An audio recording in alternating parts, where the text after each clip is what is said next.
Boa noite, iniciamos mais um Elga e Você, o nosso programa, sempre com muita informação e conteúdo, com credibilidade. É sempre um prazer estar aqui juntinho de vocês.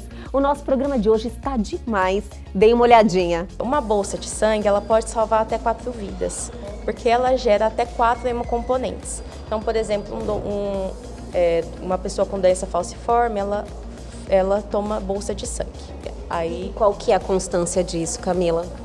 É frequente, toda semana. E recebemos também ela, doutora Natasha Silessarenko, que nos trouxe um assunto aí muito pertinente para o início da vida de todos, teste do pezinho. O presidente sancionou agora no final do mês de maio a lei que amplia de 6, hoje nós temos 6 para 7 doenças triadas no teste do pezinho, tá? Como eu falei, fenilcetonúria, hipotireoidismo, fibrose cística, hiperplasia adrenal congênita, deficiência de biotinidase, hemoglobinopatise e toxoplasmose congênita, ponto. Isso é o que hoje está disponível no SUS. O presidente sancionou uma lei que aumenta para mais de 50 doenças triadas pelo teste do pezinho no SUS. Fica aqui comigo que o Elga e Você está apenas começando.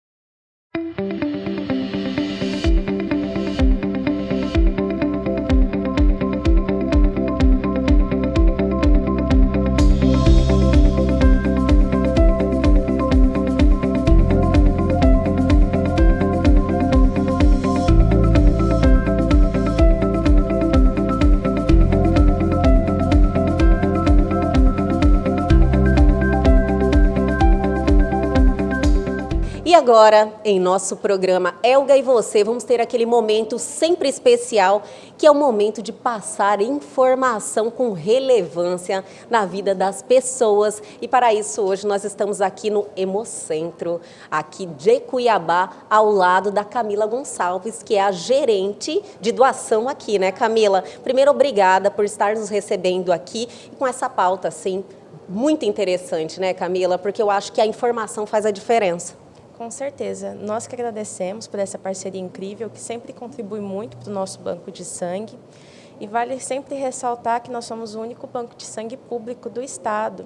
Então, muitas pessoas não sabem dessa informação, então nós temos como responsabilidade todo o estado de Mato Grosso. Meu senhor, eu nem sabia, eu mesmo não sabia que vocês eram os únicos aqui. Nossa, então é a pessoa certa para nos passar qual é a realidade do momento, né, Camila? Eu quero falar até do dia que foi na semana passada, Dia Mundial da Conscientização da Doação de Sangue, que é uma data muito importante, que traz as pessoas para essa realidade, né? Porque às vezes vai passando o dia, a gente ligado no automático, você nem lembra que existe pessoas que precisam e pessoas que precisam constantemente de uma doação, né, de uma transfusão por problemas de saúde.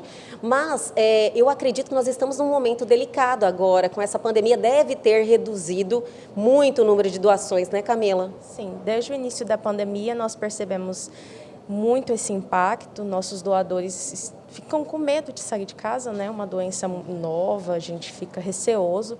Então, desde o início da pandemia, nós sofremos com esse impacto. Com isso, nós buscamos criar medidas de biossegurança para garantir a saúde desse nosso doador, para que ele se sinta seguro em sair de casa. Então, toda a nossa equipe está equipada com os EPIs, nós estamos respeitando o distanciamento social, colocamos o agendamento como uma forma de coordenar um pouco melhor para evitar aglomeração. Então, desde o início da pandemia, nós estamos trabalhando com agendamento. Então, agora nós estamos com um site novo que o doador consegue acessar, verificar nosso estoque, qual tipo sanguíneo está precisando mais, se está na hora dele vir doar. Então, ele pode fazer o cadastro dele ali mesmo para agendar a sua doação de sangue. É muito mais prático, mais rápido e tem um acesso para o nosso WhatsApp, caso tenha algumas dúvidas. Isso aí ajuda muito, né, Camila? Porque as pessoas têm o acesso a tudo que está acontecendo aqui no Hemocentro. Tanto sobre o agendamento, que isso é muito importante, que aqui está numa tranquilidade. Aqui não tem aglomeração nenhuma, não tem risco nenhum, mas também dessa necessidade de tipo, que sangue está necessitando, isso é importante. Sim, com certeza. Aí o doador consegue verificar, por exemplo, o nosso estoque de A positivo está estável desde a semana passada. Então, o doador que é A positivo, ele pode aguardar mais uns dias para realizar a doação dele. Agora, o O negativo, o O positivo, está crítico no nosso estoque. Então, esses doadores vão verificar e vão ver que é o momento dele vir doar sangue. Então, essas bolsas de sangue que a gente abriu no nosso site é justamente para isso, para o doador conhecer a nossa realidade. E não só através das reportagens, né, que a gente chega e fala, olha, está crítico, mas lá eles podem ver 24 horas por dia como está nosso estoque. Camila, nesse site também passa informação em relação a como fazer, quais os requisitos para fazer a doação de sangue, quem pode doar? Lá vocês têm essa informação também? Sim, lá nós temos os critérios para doação de sangue. A idade, que é de 16 a 69 anos, se menor de idade, tem que vir acompanhado de um responsável legal. Também saúde, para quem teve Covid, pode doar. 30 dias após cessarem todos os sintomas. É importante que não esteja mais com dor no corpo, falta de ar. Não estando com mais nenhum desses sintomas, pode voltar a doar. Quem está tomando a vacina agora, né? Tem a AstraZeneca e a Pfizer. Elas são 7 dias de inaptidão. Tomou a vacina, 7 dias depois, já pode doar. A Coronavac já é um tempo menor, é 48 horas. As vacinas da gripe, que também estão sendo aplicadas agora, as de vírus inativado, que está sendo aplicado na maioria dos locais, é 48 horas. Então, a gente sempre pede para o doador trazer a carteirinha de vacina ou a foto da carteira de vacina para o triagista poder identificar. Fora esses casos da Covid, quem não pode doar sangue? Então, se tiver peso igual ou menor que 51 quilos, não pode doar sangue. Isso. Tem que estar bem alimentado. Então, se tiver ingerido alimentos gordurosos no dia, não pode doar sangue. Se ingeriu bebida alcoólica, a gente recomenda que aguarde 24 horas para poder doar. Eu tive uma dúvida, as grávidas também não pode, né? Não, grávidas podem 12 meses após ter o neném. Isso.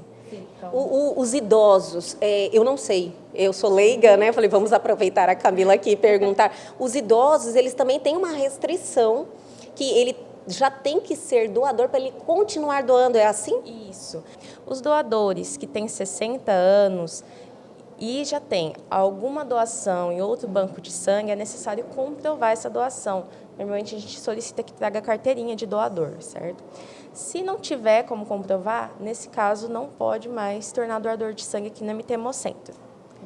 Por quê? Eu fico curiosa, né? Porque tem alguns detalhes e eu vou até, inclusive, vou te perguntar para a gente quebrar esses mitos. Existem muitos mitos em relação à doação de sangue. Então, vamos fazer isso. Daí eu vou fazer algumas perguntas que eu tenho curiosidade, porque eu já ouvi falar, Camila, por exemplo, bem interessante, quem doa uma vez tem que doar sempre. Isso é verdade? Não, isso é um mito. Também fala que se doar emagrece, essas questões são mitos. Assim, a questão da idade é em relação à segurança do próprio doador, né? A gente sempre prioriza a saúde do nosso doador. Então, a partir dessa idade, se ele nunca foi doador de sangue, aí a gente já tem um pouco mais de cuidado por conta da saúde dele mesmo.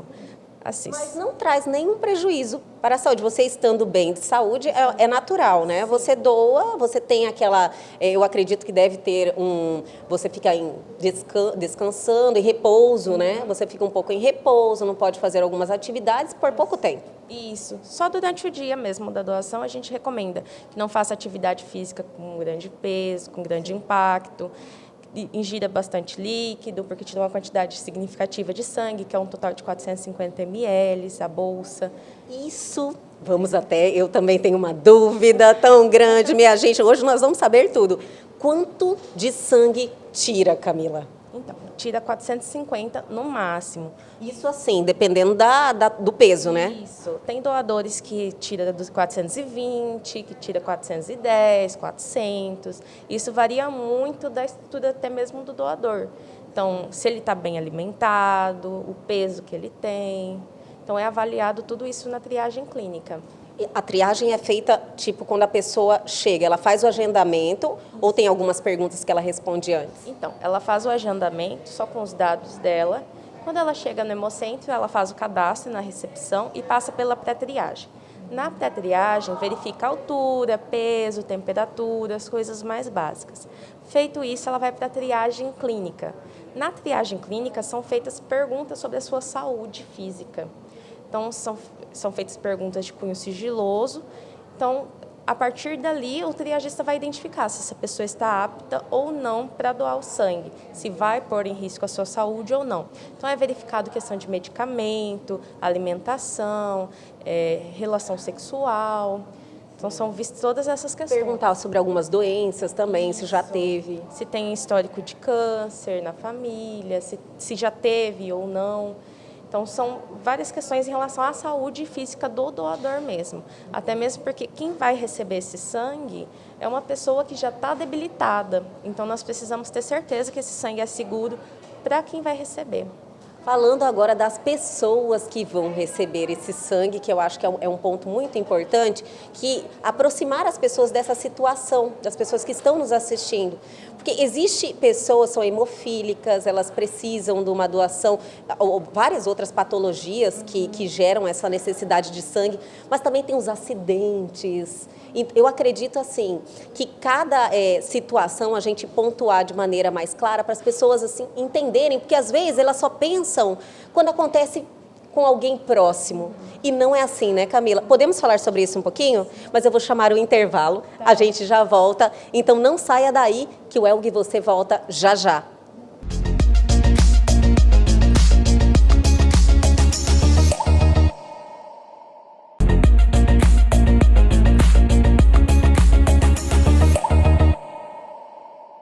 Estamos de volta hoje aqui no Hemocentro, ao lado da Camila Gonçalves, que está tirando todas as nossas dúvidas e nos aproximando desse ato, né, Camila, que é tão importante termos essa sensibilidade que doar é um ato de amor, né? Com certeza. É sempre importante ressaltar que quem precisa desse sangue se encontra em uma situação debilitada, né? Então, a gente conta muito com o voluntariado desse doador. Então, nós precisamos de sangue para os nossos pacientes aqui mesmo do Hemocentro, que nós temos um ambulatório. Nossa, eu não sabia. Vocês têm pacientes aqui dentro, então? Sim, temos. Nós temos pacientes hematológicos não oncológicos, que são eles: doença falciforme, hemofilia, talassemia, von Leblanc, entre outras patologias do sangue. Camila, e eles precisam constantemente desse sangue, né? Sim, não só do sangue. A gente explica, uma bolsa de sangue ela pode salvar até 4 vidas, porque ela gera até 4 hemocomponentes. Então, por exemplo, uma pessoa com doença falciforme, ela toma bolsa de sangue. Aí, qual que é a constância disso, Camila? É frequente, toda semana. Olha só, e eu mesmo não sabia que toda semana alguém necessitaria fazer essa reposição do sangue. Existem pacientes frequentes que tomam a plaqueta, né? Que é toda semana, num dia específico. Então, nós convocamos doadores específicos para colher especificamente a plaqueta desse doador, né? Que já é um procedimento específico aqui para nós. Para esse paciente em específico. Então, o doador ele é ciente para quem que ele está doando, que é para um paciente nosso aqui do Hemocentro, e às vezes encaminhamos também para o interior, que também são pacientes nossos, mas que devido à pandemia, eles não conseguem vir com frequência para o estado, né? Aqui da cidade. Então, a gente precisa mandar essa bolsa para o interior. Entendi. Nossa, a gente está vendo o tamanho da necessidade e também existem os casos de acidentes. O que é mais frequente que acontece aqui de solicitação de sangue? Então, agora, além dos acidentes, nós temos também os casos de Covid, que alguns deles necessitam de bolsas de sangue. Então, 2 problemas, né? As pessoas estão doando menos e há uma necessidade maior.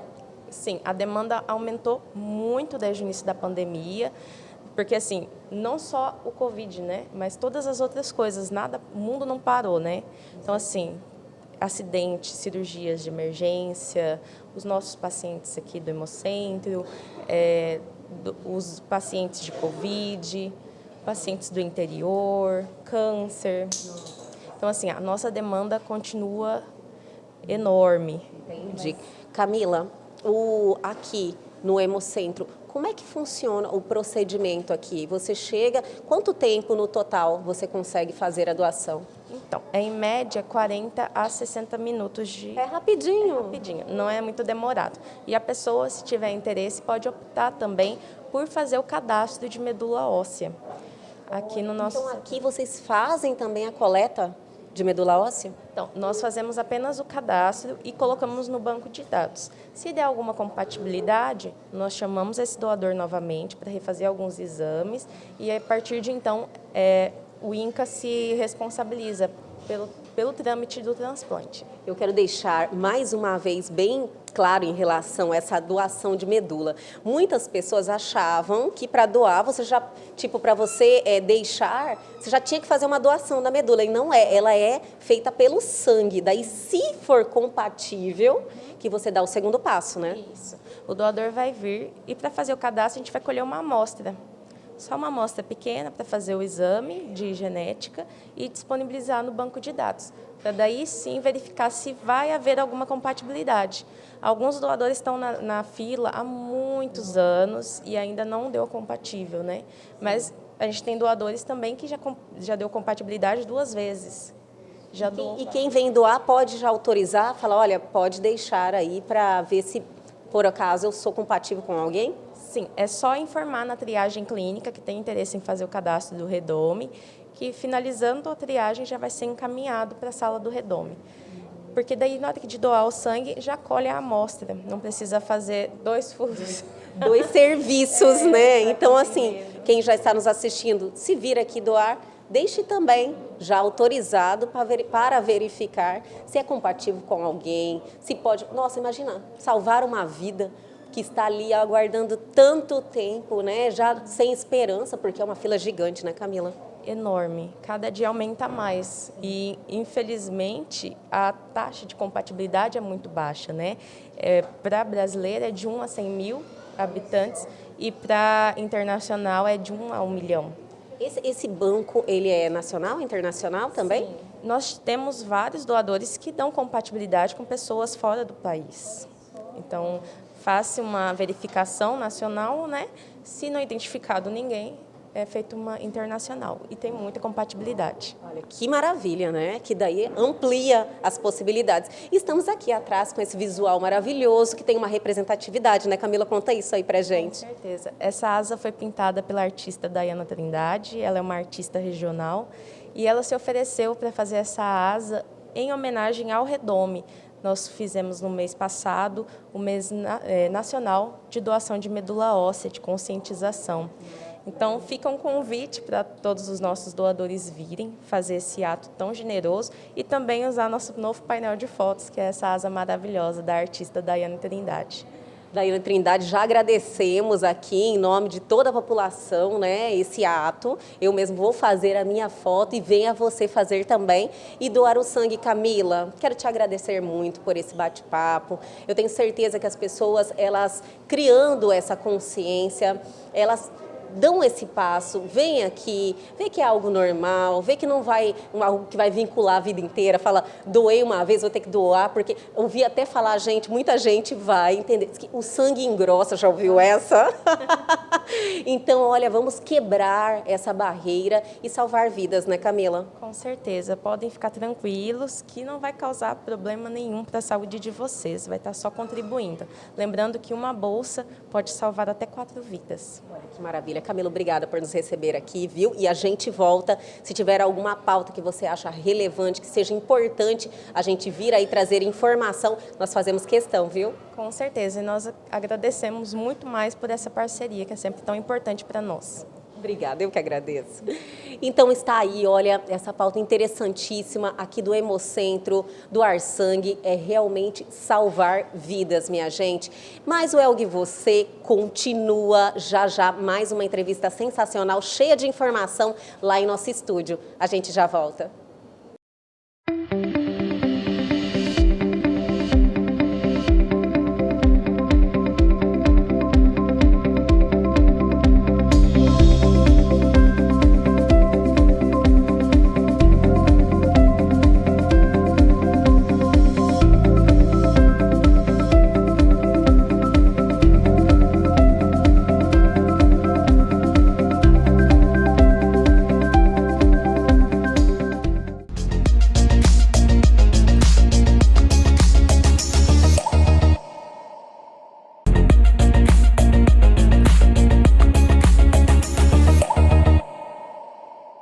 E agora, em nosso programa Elga e Você, vamos ter o prazer da presença dela novamente, que nos faz muito feliz.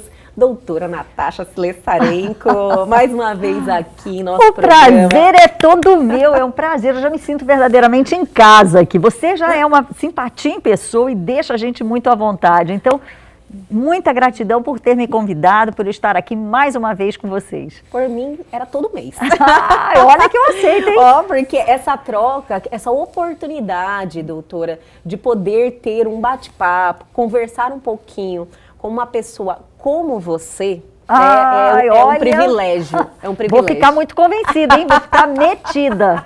Metida. E além de tudo, com essa informação, sempre vem aqui e traz assuntos que ajudam na vida das pessoas. Isso eu acho que é muito importante, realmente. Eu estou aqui à sua disposição sempre. Doutora, hoje temos uma pauta interessante, teste do pezinho. Vamos lá do princípio. Vamos começar do começo, né? Sim. Então, o teste do pezinho é um dos testes que hoje se faz para triagem de doenças no recém-nascido.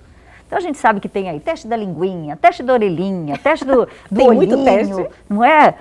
Teste do coraçãozinho, são vários testes, mas sem dúvida nenhuma o do pezinho foi o grande pioneiro. E essa semana, né, a gente comemorou o Dia Nacional do Teste do Pezinho. Olha só, eu nem tinha essa informação ainda, doutora. Foi nessa semana agora? Na segunda-feira passada comemorou-se o Dia Nacional do Teste do Pezinho. E o que é esse teste? Como o próprio nome já diz, é um teste que a gente coleta com algumas gotinhas de sangue feitas no pezinho do bebê. Mas é claro que ele tem esse nome do pezinho, mas ele pode ser colhido do braço. Se a criança, por exemplo, vai colher uma tipagem sanguínea, ou se a criança vai colher, por exemplo, bilirrubina, tá amarelinha, se ela for colher sangue, a gente aproveita a coleta de sangue para colher o teste do pezinho. A ideia que eu tinha é que assim que ele nasceu, eles já tiravam o sangue do pezinho. Era a ideia que eu tinha na minha cabeça. Então, na verdade, não é uma ideia errada. Isso até tem um fundo de verdade e deve ser assim. A gente pede para coletar entre o 2º e o 5º dia de vida. Por quê? Porque as substâncias, muitas substâncias, dentre elas a fenilalanina, que foi a primeira substância dosada no teste do pezinho, ainda nos idos dos anos 60, porque o presidente americano, na ocasião, Kennedy, tinha uma irmã que tinha um déficit mental. Sim. E foi estudar, enfim, e aí Guthrie, um grande pesquisador americano, descobriu que a elevação da fenilalanina levava a déficit mental. Então, a partir daí, nos idos dos anos 60, final dos anos 60, início dos anos 70, a fenilalanina passou a ser dosada no teste do pezinho, foi a primeira dosada. Nossa. E essa fenilalanina, ela está presente no leite materno. Então, a criança tem que comer antes de fazer o teste. Para poder sensibilizar. Senão, se eu colher, logo que a criança nasce, o que acontece? Ela pode vir normal, porque a criança ainda não se alimentou. Entendi. Hoje, as técnicas laboratoriais estão muito sensíveis. Então, hoje você faz por técnicas muito precisas, que até não precisa ter esse prazo de 2, 3, 4, 5 dias para poder coletar. Você pode coletar já no 1º dia de vida. Teria já um resultado fiel. Teria por causa da sensibilidade da técnica, né? Mas, em geral, a gente pede que se colete a partir do 2º dia de vida. Entendi, doutora. E esse teste do pezinho, a relevância dele para esse início de vida, é que ele te dá aí todas, uma grande, não todas, nunca é 100%, né, doutora? Mas ele antecipa uma informação. Exatamente, é muito importante. Hoje, a gente tem o teste do pezinho realizado no Sistema Único de Saúde, no SUS. É obrigatório, doutora? É obrigatório? Toda criança nascida em território brasileiro tem o direito a fazer gratuitamente o teste do pezinho, graças ao nosso maravilhoso SUS. Sim. Então, qualquer criança nascida no Brasil, a mãe saiu da maternidade, ela pode ir a qualquer unidade básica de saúde, a um posto de saúde, a atenção primária, coleta o teste do pezinho. Então, aí é importante ser do pezinho. Por quê? Porque, às vezes, num lugar muito distante, não tem ninguém que saiba pegar uma veia de recém-nascido. Então, furar o pezinho é muito mais fácil. E a gente fura o pezinho, imaginando que aqui está o pezinho da criança, os dedinhos aqui. A gente sempre fura aqui nas laterais, nunca aqui no meinho. Porque aqui no meinho é muito perto do osso da criança e pode dar osteomielite. Eu já vi uma osteomielite por uma punção aqui, então tem que coletar aqui nas laterais. Então, assim, toda criança brasileira, toda criança nascida em território brasileiro, ela tem o direito a coletar o teste do pezinho. No SUS, o teste do pezinho compreende 7 doenças. A fenilcetonúria, que é essa que a gente dosa fenilalanina, que foi a primeira descrita. Que é o problema do retardo mental. Então, a criança que tem fenilcetonúria começa com vômitos, retardo mental, pode ter aí cabelos quebradiços, branquinho, a pele toda com descamação, convulsão. E se não tratado, e o tratamento sabe o que é? Parar de dar leite com fenilalanina. Então, tem que ser um leite especial. Sim. Sabe aquelas comidas que vem lá? Fenilcetonúricos, cuidado, contém fenilalanina? Sim. É para isso. O tratamento da fenilcetonúria é dieta sem fenilalanina. E olha só, algo tão grave. Tão grave. Que tem um tratamento impacto fácil, monstruoso na vida daquela criança e daquela família. E o tratamento é o quê? Cortar a fenilalanina. Doutora, existe alguma resistência em relação às mães ainda de fazer o teste do pezinho? Não, acho que não. É só uma questão de desinformação mesmo, entendeu? Sim. Desinformação. Então, veja, a gente tem, então, fenilcetonúria, o hipotireoidismo congênito, que é quando a criança nasce com problema de tireoide e precisa tomar hormônio, vai tomar hormônio pro resto da vida, mas com um comprimidinho por dia, ela fica ótima, é que nem um adulto que tira tireoide por um problema. Essa criança nasce sem tireoide ou com uma tireoide no lugar errado, enfim, toma um comprimidinho. E se não tomar esse comprimidinho, ou se o diagnóstico for feito tardiamente, o que é que acontece? Essa criança, ela evolui também com déficit neurológico, com retardo mental, é o chamado muitas cretino. Complicações. Muito. Tem hérnia umbilical, voz rouca, choro rouco. Então é uma criança que, se a gente faz o diagnóstico precoce, intervém precocemente, essa criança tem uma vida absolutamente normal. Então essa é a ideia do teste do pezinho. Fenilcetonúria. As duas doenças, a primeira que é fenilcetonúria e hipotireoidismo. Aí tem outra, fibrose cística. Então a gente dosa uma enzima nesse pezinho e vai ver se a criança tem a chance de ter aquela chamada doença mucoviscidose ou doença do beijo salgado. Olha, não conhecia. É uma doença muito importante, é uma doença autossômica recessiva. O que significa isso? Eu preciso ter o pai e a mãe com o gene para poder a criança ter a doença, né? E a criança, ela tem o quê? Pneumonia de repetição, diarreia crônica, desnutrição. Nossa. É grave. Então, se a gente sabe precocemente que tem, o que a gente faz nessa criança? Acompanha. Vai no pneumologista, vai fazer inalação diariamente, vai fazer fisioterapia respiratória. Aí está infectada, vai internar para fazer aí antibiótico, enfim. Mas sabendo que tem, é muito mais fácil. Então já vimos fenilcetonúria, hipotireoidismo, a fibrose cística, a hiperplasia adrenal congênita, que é um problema das glândulas suprarrenais. Aí a criança pode ter várias formas, pode chegar a desidratar e morrer com poucos episódios de vômito e diarreia no início da vida. Então, assim, trata como? Dando hormônio para essa criança. Doutora, e todas essas doenças, os tratamentos são tranquilos? Tranquilos. Não tem cura, nenhuma delas. Entendi. Nenhuma. Mas, em contrapartida, você controla e a criança pode ter uma vida absolutamente normal ou muito próxima do normal. Outra doença é a hemoglobinopatia, que são problemas das hemácias que dão anemia, pode dar quadro de infecção.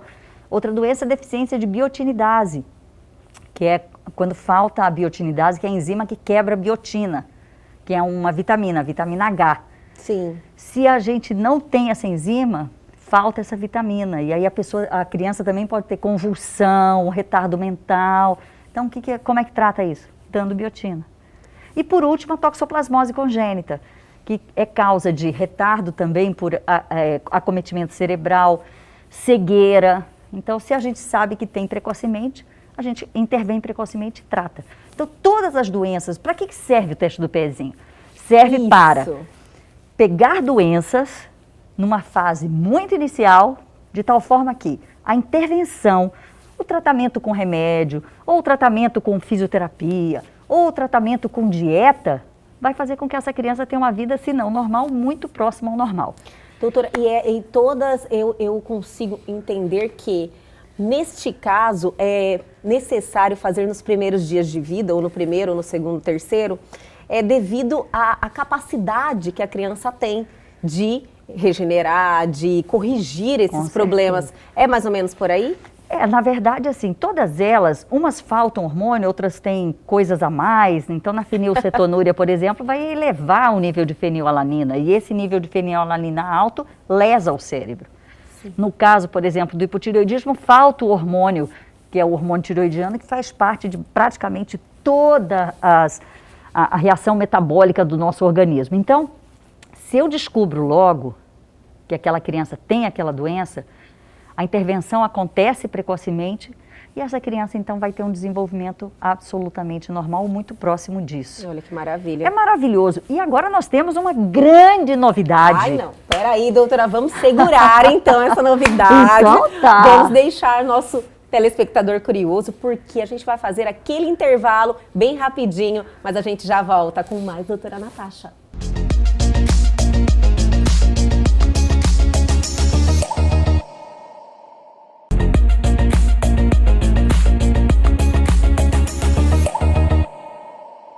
Estamos de volta hoje recebendo a doutora Natasha Slesarenko.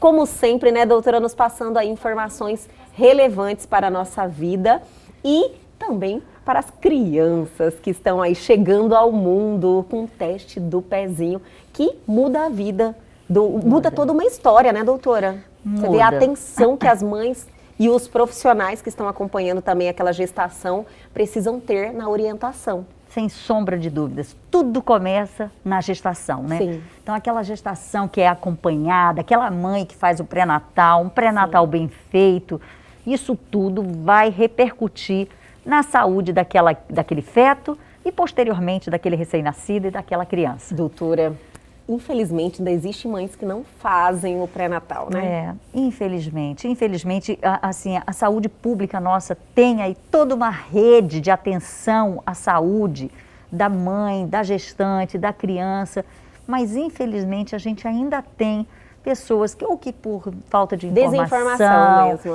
ou porque não procuram, entendeu?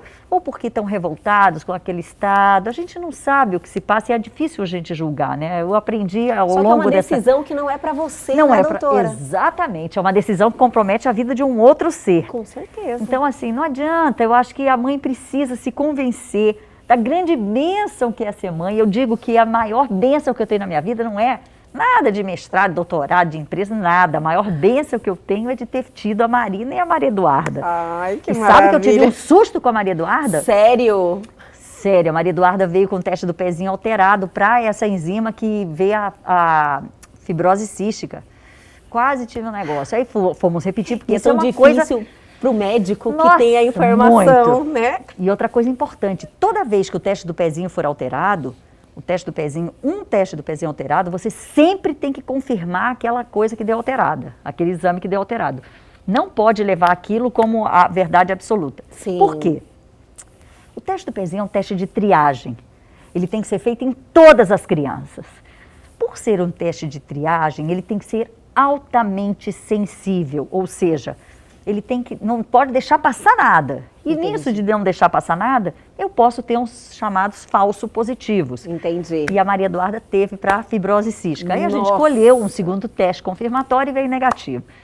Mas que isso, até que essa situação se defina, tudo isso é bastante... O coração de mãe, né, doutora? Apertado. De mãe e de médica também. De mãe, de médica e de pediatra. Doutora, mas finalizamos o bloco anterior, você falando de uma super novidade. Maravilhosa. Olha só. Então vamos lá. O presidente sancionou agora no final do mês de maio a lei que amplia de 6. Hoje nós temos 6 para 7 doenças triadas no teste do pezinho, tá? Como Sim. eu falei. Fenilcetonúria, hipotireoidismo, fibrose cística, hiperplasia adrenal congênita, deficiência de biotinidase, hemoglobinopatias e toxoplasmose congênita. Ponto. Isso é o que hoje está disponível no SUS. O presidente sancionou uma lei que aumenta para mais de 50 doenças triadas pelo teste do pezinho no SUS. Olha que maravilha. Isso é a melhor notícia para todas as crianças, para todas as famílias e pediatras e toda a comunidade em geral, toda a sociedade. Porque isso, nossa, com isso, o Brasil passa a ter um dos testes do pezinho mais completos do mundo. São mais de 50 doenças que vão ser triadas por esse novo teste do pezinho que vai ser realizado pelo SUS. É claro que tem aí um tempo de implantação, são meses para que tudo isso, né, possa estar pronto. Entendi, mas colocado em prática já mesmo. começa o processo aí de implantação, o que é maravilhoso. Doutora, na sua visão, lógico, pela experiência, o que isso muda de imediato assim para a sociedade? Muda muito, porque agora as crianças que estavam apenas assistidas pelo SUS vão ter direito a fazer o mesmo teste do pezinho feito na rede particular. Porque na rede particular, quem tem dinheiro paga, já existe.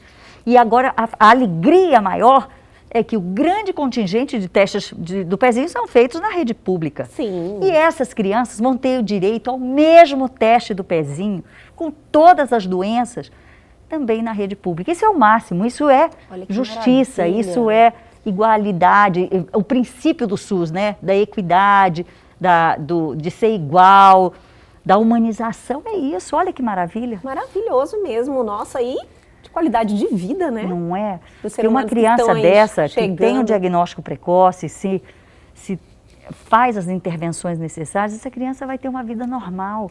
Enquanto a chance de corrigir esse problema é maior. Com certeza. Não sei se vocês viram há um tempo atrás, uma jornalista falando que o leite dela matou os neurônios do filho dela. Não sei se vocês viram. Doutora. E realmente é isso. O leite dela? O leite dela, ela falando que o leite matou os neurônios, que são as células do cérebro do filhinho dela. Por quê? Porque o filho dela nasceu com uma dessas doenças metabólicas, sim, que hoje não são vistas ainda no teste do pezinho do SUS e só são vistas no teste do pezinho na rede privada, aqueles bem ampliados. Sim. E ela não sabia e estava dando leite e era simplesmente dar um leite que não tivesse aquele aminoácido. Igual o caso que você falou há pouco agora. Exatamente. É a mesma situação, porque são aminoácidos, né? E ela não tinha conhecimento. Não tinha conhecimento, não tinha o diagnóstico. Olha só a infinidade de problemas que você Nossa, olha, com essa mudança. Muito, e vai ser muito importante. E com essa extensão, né, na realidade, né? Porque tem muita gente que não faz porque não tem condições de fazer mesmo no particular. Exatamente. O SUS, por umas 2 ou 3 vezes eu vi você elogiando o SUS. Mas é demais, eu fico só imaginando, meu Deus, o que seria de nós brasileiros sem o SUS. Sim.